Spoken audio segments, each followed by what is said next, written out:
Hey there, Smart Garden family. Welcome back to the channel. If you're watching this, you're probably tired of the same old routine, planting pepper seeds every spring, babying those seedlings for months, and then finally getting a decent harvest just as fall approaches. What if I told you there's a secret technique that veteran gardeners have been using for years to completely transform their pepper production? I'm talking about overwintering your pepper plants and achieving yields that are literally 10 times more abundant than what you'd get from starting fresh each season. Today, I'm sharing everything you need to know to keep those precious pepper plants alive through winter and turn them into absolute production powerhouses next year. Here's something most gardeners don't realize. Peppers are actually perennials in their native tropical environment. They're designed by nature to live for years, developing extensive root systems and woody stems that produce increasingly abundant harvests over time. But in temperate climates, we treat them as annuals, yanking them out at the first frost and starting from scratch the following spring. This approach leaves an astounding 90% of potential yield completely untapped. Think about it. When you start peppers from seed, you're essentially watching a baby plant spend its entire first season just trying to mature. It focuses energy on developing roots, building structure, and finally producing a modest amount of fruit before cold weather shuts everything down. An overwintered pepper plant is, well, fundamentally different. It already has an established root system, mature woody stems, and all the infrastructure it needs to explode into production the moment conditions become favorable.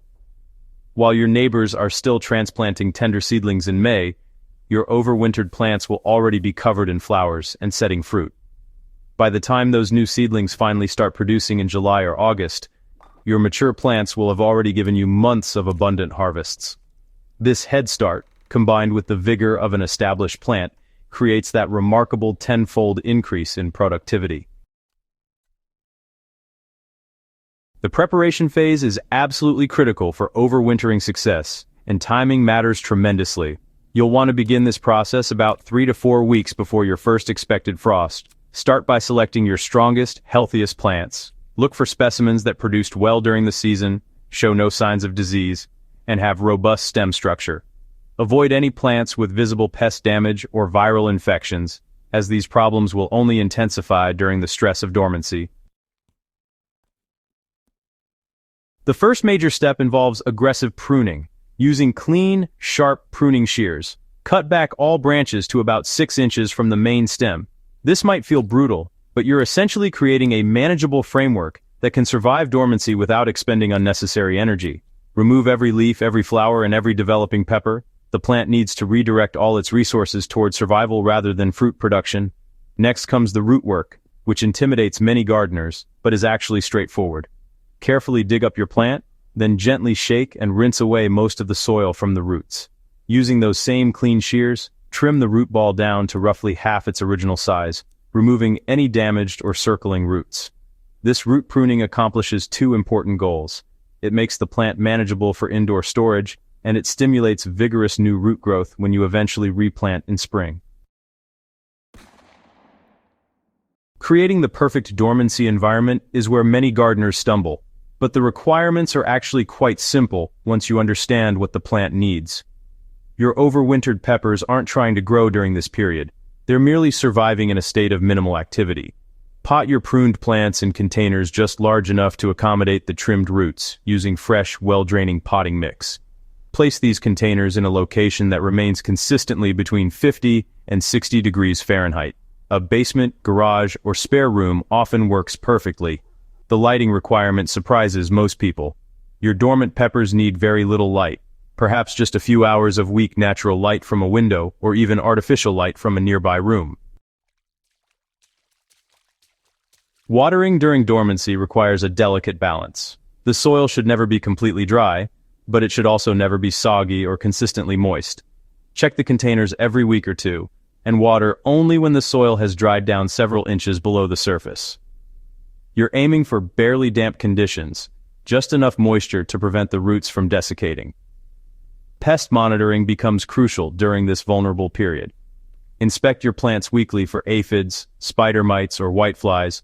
which love to attack stressed plants in warm, indoor environments. Catching infestations early makes them trivially easy to control with insecticidal soap or neem oil. The revival process begins approximately 8 weeks before your last expected spring frost. This is when you'll start coaxing your dormant plants back into active growth. Begin by moving them to a brighter location, ideally near a south-facing window or under grow lights for 12 to 14 hours daily. Gradually increase the ambient temperature to the mid-70s, mimicking the natural progression from winter to spring. Within a week or two, you'll notice tiny green buds emerging from those bare, woody stems. This is the moment when everything changes. Once new growth appears, it's time to shift into active growth mode. Repot your plants into containers at least 2 gallons larger than their dormancy pots using rich, nutrient-dense potting soil. Begin feeding with a balanced fertilizer at half strength every 2 weeks, gradually increasing to full strength as foliage develops. The transformation will astonish you. Those seemingly dead sticks will explode into bushy, vigorous plants covered in lush foliage. By the time it's safe to move them outdoors, typically after all frost danger has passed, you'll have substantial plants already forming flower buds. The difference between an overwintered pepper and a new seedling at the same calendar date is absolutely staggering. While your fresh seedlings are still developing their first true leaves in early spring, your overwintered plants are already 2 feet tall with developing peppers. By midsummer, when new plants are just beginning to produce, your mature plants will resemble small shrubs laden with fruit at various stages of ripeness. The continuous harvest from established plants dramatically outpaces anything possible from first-year seedlings. Not all pepper varieties overwinter equally well. Super hot varieties like Carolina Reapers, ghost peppers, and scorpions are exceptional candidates because they naturally take longer to mature and produce in their first season. Bell peppers and sweet varieties also overwinter successfully, though their shorter natural lifespan means they may not offer quite the same dramatic improvement.